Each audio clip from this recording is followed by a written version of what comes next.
Oh hi! Welcome to another Minecraft video with me, Cold Oatmeal.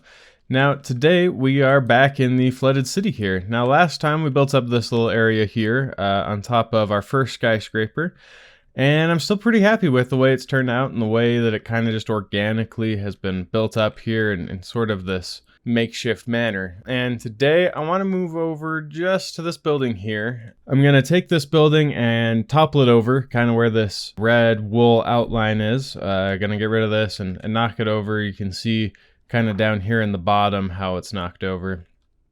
And I'm actually going to follow a suggestion that was given to me by a viewer, Bandito Dorito, who said that it would be cool to have these kind of holes in these structures with coral reefs kind of sprouting up in them. And I really like that. I'm going to do it here. We'll see how it turns out.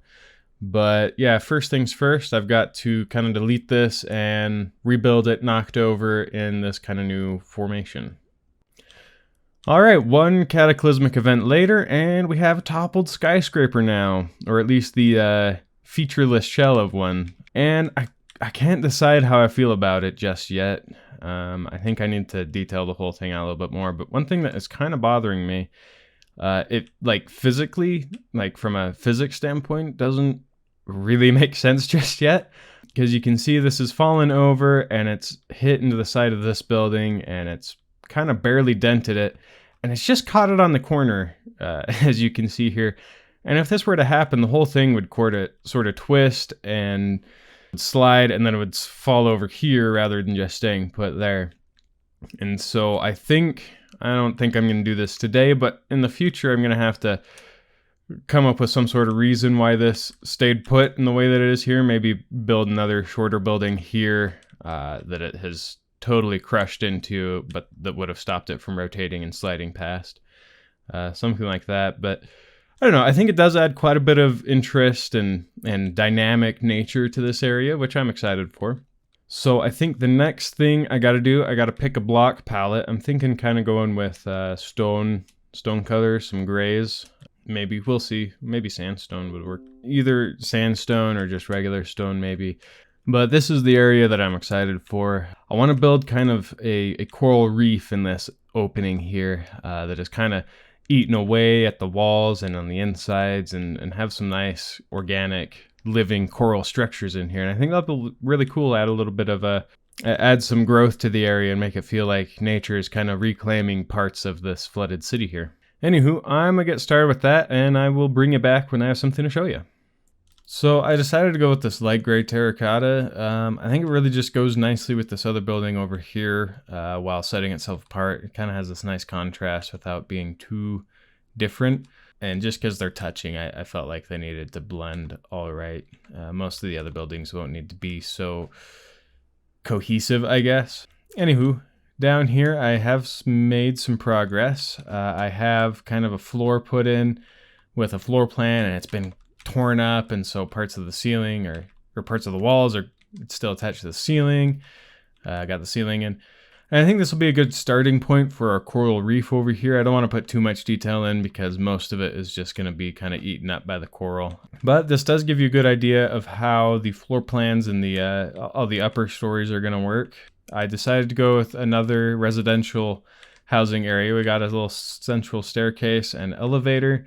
And then on either side, there's a couple of rooms. And so you walk in, there's your main living area. It's just a 1-bedroom affair with a bathroom, as opposed to that other building I just did studio apartments. This one's a little bit more spacious, but still rather cozy. And so basically all the rooms are pretty similar. Bedroom, or living room, kitchen area, bedroom, bathroom. Same deal over here. You can kind of see how it's laid out. But this will give me a good idea kind of how to lay out the upper floors, which will be a lot more complicated since they're at an angle. But I do think I set it up in such a way that it should be easy to replicate from floor to floor. And I should just be able to world edit it and copy and paste. Because each of the floors, it's hard to show here, but you have 1, 2, 3, 4 blocks of wall, and then I've got a block of ceiling and then a separate block for the next floor. So each of these slices is 6 blocks tall, and because our slant goes 2 at a time, it means that it should just be able to copy and paste without being able, or without needing to tweak anything for when I do that later. But I want to go ahead and get started on the coral part because that's kind of what this whole deal is supposed to be focused around. So we'll get started on that, and I thought it'd be neat to kind of do a little bit of this on camera with you guys so you can kind of see my process of what I'm thinking to do this. And I kind of just want to build up in these kind of sheltered areas, these big kind of blobs of a single color, not necessarily going for any shape, and mostly kind of in more sheltered ways like it would be in real life, and just kind of build up these little structures one by one until we got a nice big colorful mound of different coral blobs. We'll add in all the different detail bits with the fans and what are the tube coral whatevers. I've never done much with coral before, but I think it shouldn't be too bad to just kind of fling stuff in until it looks good. So we'll move on to the next little blob and probably build up this wall just a little bit more as we go through. And let's do a pink blob in here in the bathroom area. I think this is the bathroom. Yeah, the bathroom of this unit. I'm just kind of placing these around, leaving big gaps and stuff just so it kind of feels very organic and natural. I'm thinking another way to kind of mix it up is to have a few different kinds of coral structures. Like for this red one is kind of be long and spindly and maybe fork off a couple of times rather than being a big messy blob. And I think just adding a little bit like this diversity in shapes with the different colors will probably end up looking pretty good in the end. And then I think also I might just put in little patches of all the different colors kind of low on the ground before they've like started growing into these larger sprawling structures. And that'll add in just a lot of color and vibrance and growth into the area that would be lacking otherwise. And to finish it off, I'm just going to add a bunch of seagrass and some sea pickles to kind of fill it out, and we're done. So yeah, I'm pretty happy with how this is. It feels like this this lush kind of thriving coral reef area. I would like to have some tropical fish in here, but I'm pretty sure they would just swim out or despawn or whatever, so I'm not going to bother. But yeah, I think it looks pretty good. In fact, I'm actually going to remove my night vision real quick so you can kind of see what it looks like with the moody lighting, which is really cool. All these rays coming through with the shaders. And I think the light balance is really nice in here. It's not too bright. It's still that moody, kind of creepy, deep underwater feeling, but it also feels very friendly and inviting inside. But I think our next step here is to kind of move downwards. I want to fill out this whole area in the bottom floor here and maybe do the road outside a little bit as well potentially, and possibly the first kind of floor of actual rooms that's going to be up here. I actually did go through and fill out the walls and the ceiling for this next section here, and it's pretty wonky. It was not fun, okay? It was absolutely miserable. I am not going to be doing another building like this, maybe ever.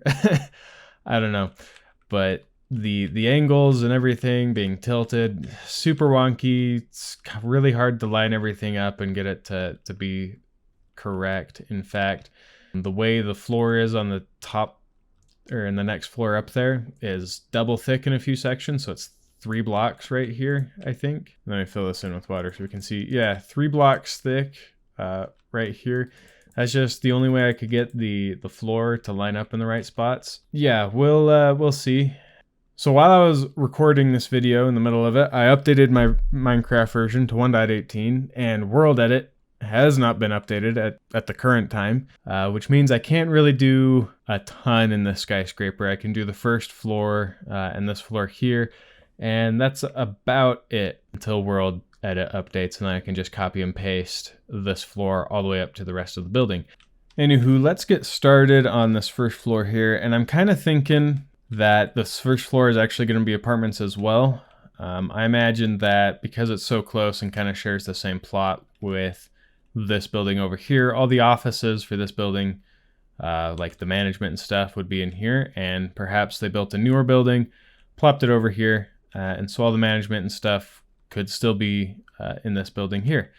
So we'll roll with that, and the bottom floor here will be apartments, and this will actually give me a good opportunity to re-establish the floor layout where all the building or all the apartments are. Be able to re-establish that some, and it'll give me an opportunity to furnish one in a way that makes sense before it gets super wonky on the upper floors where it's all tilted and skew.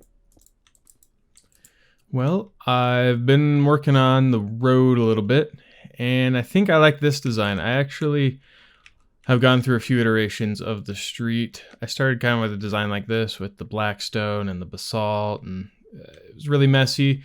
And that was before Deep Slate came out, and so I went to this design, and this was still a little bit too busy for me with all the tuff in here and the Deep Slate tiles.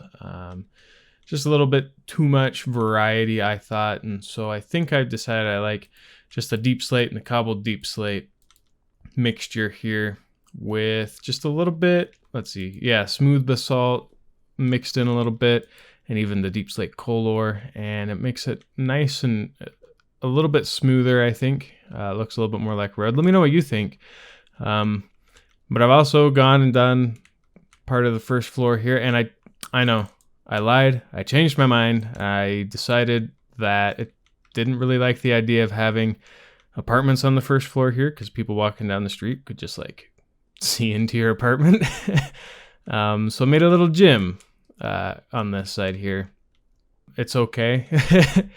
You're really limited underwater what you can do. You can't put on like mob heads or anything for dumbbells, so I just used blocks of netherite, I guess.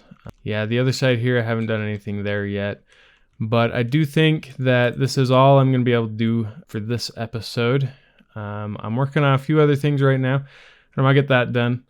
So next episode, we'll tackle the rest of the building here, do the interiors on the upper stories, and even work on the top, I think, and putting together our little scavenger community.